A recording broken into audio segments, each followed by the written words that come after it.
परदेश जब आपके पास आया, was that the thought behind picking this character? So there is also a story behind Pardesh. Sure. Time ही time है जी, आप स्टोरियां सुनाएं, हम सुन रहे हैं. तो परदेश मैं एक और सिग्मा का प्रोजेक्ट साइन करने गई थी and Marina ji was there. उसका भी नाम नहीं लेंगे आप जो और साइन करने नहीं क्योंकि वो अब शूट हो रहा है और एक बहुत अच्छी एक्ट्रेस उसमें काम कर रही है, तो आई वांट.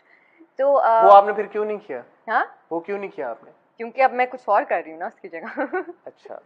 अच्छा. तो परदेश तब शूट हो रहा था और द फर्स्ट स्पेल जो आप देख रहे हैं ना परदेश का, जिसमें सरमद और शाइस्ता थी 60s 70s वाला, वो हो गया हुआ था. अच्छा, वो ऑलरेडी शूट हो चुका था? वो शूट हो गया हुआ. और आप इसकी कास्टिंग ही नहीं हुई थी एमन की? मैं भड़ास कर रही थी जब परदेश शूट होना शुरू हो गया. Interesting. And they were like, Sanat was like, oh, there's a character I want to offer you, and he's like, it's in Pardesh. So I was like, कोई होगा छोटा मोटा, because मुझे तो यही पता था कि Shaista is. He's like, it's a very good character. It's obviously main lead. ये सारी कहानी बताई, and he's like, just go through the one-liner and everything. For me, the fact that Marina G was directing it was a big pull, because Marina G is the first friend I have in the industry. Because वो मेरी अम्मा बनी थी दिलरुबा में, और जितनी मैंने उनसे बातें की हैं ना, और जितना उन्होंने मुझे कहा है, और जितनी उन्होंने मेरी तस्वीरें डायरेक्टर्स और लोगों को भेजी हैं कि दिस गर्ल, मतलब so for me Marina ji directing के उसके बाद तो कुछ था ही नहीं. बट फिर भी मैंने स्क्रिप्ट पढ़ी, और जो 2 सीन्स मैंने पढ़ के फ़ौरन मैसेज कर दिया, I am doing this, was the scene that आप लोगों ने अब देख लिया होगा, was of me and Sarmad.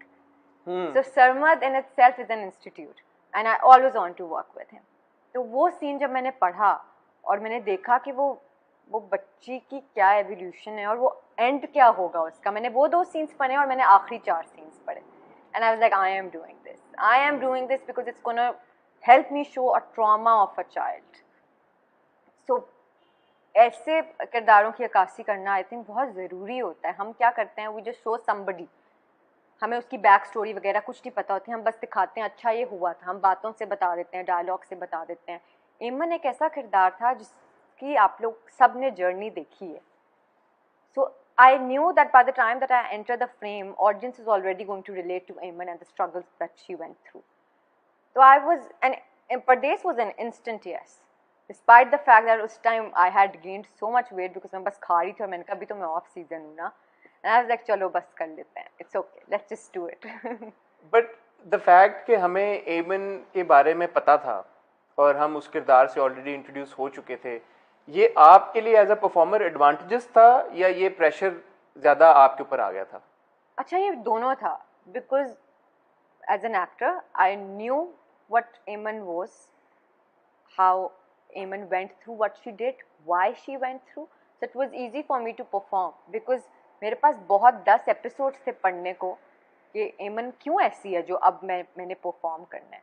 और as an audience it was a disadvantage for me because maybe I will not be able to perform what the little Eman did, और maybe I will not have that in my eyes what she had, because it's as an actor it's very important to play with your eyes. It's very important to have that thing in your eyes.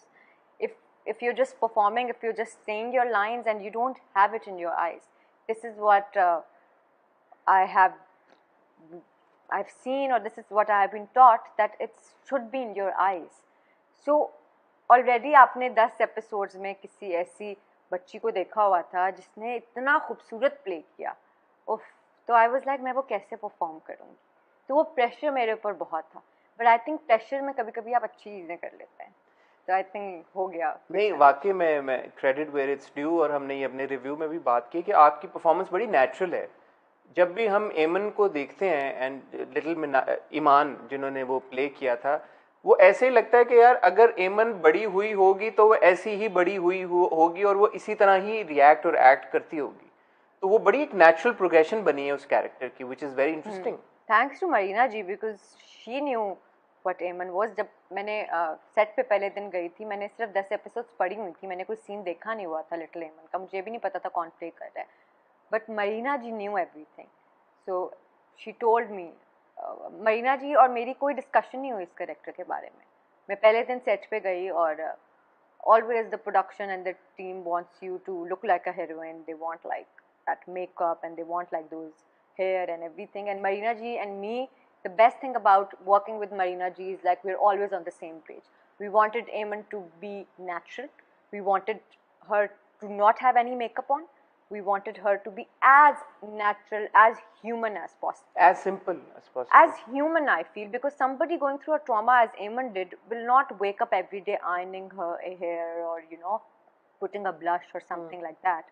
Or putting lenses for that matter, जो कि सबको बड़ा शौक होता है मुझे पहनाने का, but मैं नहीं पहनती.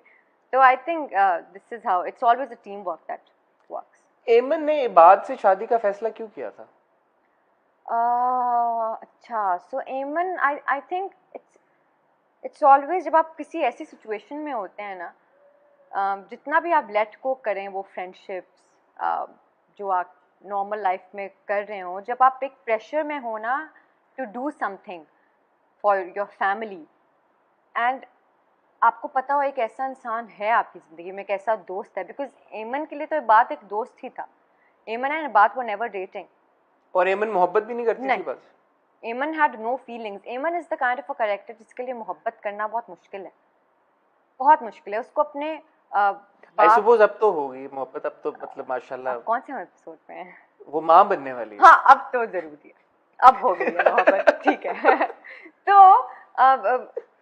हाँ, तो उसको अपने बाप से मोहब्बत इजहार करने में इतना वो ब्रेक करने में टाइम लगा. तो इबाद तो somebody who is a friend to her. तो आई थिंक एमन ने इबाद से शादी का फैसला सिर्फ इसीलिए किया कि उसको लगा कि उससे बेहतर चॉइस कोई नहीं है. और वो जो एक ट्रॉमा एमन के साथ एसोसिएट है जिसकी वजह से मैंने ये कहानी की है, वो ये है कि she didn't wanted to have a life like Zubaida. अपनी माँ जैसी ज़िंदगी नहीं चाहती. तो जैसे ही she heard that somebody is going abroad who her parents want her to marry, she was like no, that's a no for me, because वो उसकी ज़िंदगी का सबसे बड़ा ट्रॉमा है. एमन के लिए इससे बड़ा कोई ट्रॉमा नहीं है to live a life apart from a husband, a father. तो she can never take with that trauma. I think Aiman जैसा किरदार है, अगर उससे किसी से मोहब्बत भी होती ना और उसे पता होता कि उसने बाहर चले जाना है, तो वो she would have backed of. लेकिन ये बात तो अब कह रहे हैं मैंने इंग्लैंड जाना है. अब वही तो, अब स्टोरी का टर्न ही यही है. Now this is what and why I signed for this. Now this is something that I have high hopes from. This is something that I tried to pull off as sheer as I could have. क्योंकि ये वो कहानी है जो मैं दिखाना चाहती थी ऑडियंस को. अब जो होगा फ्रॉम दिस एपिसोड, क्या होगा? मंडे ऑन बताएगा.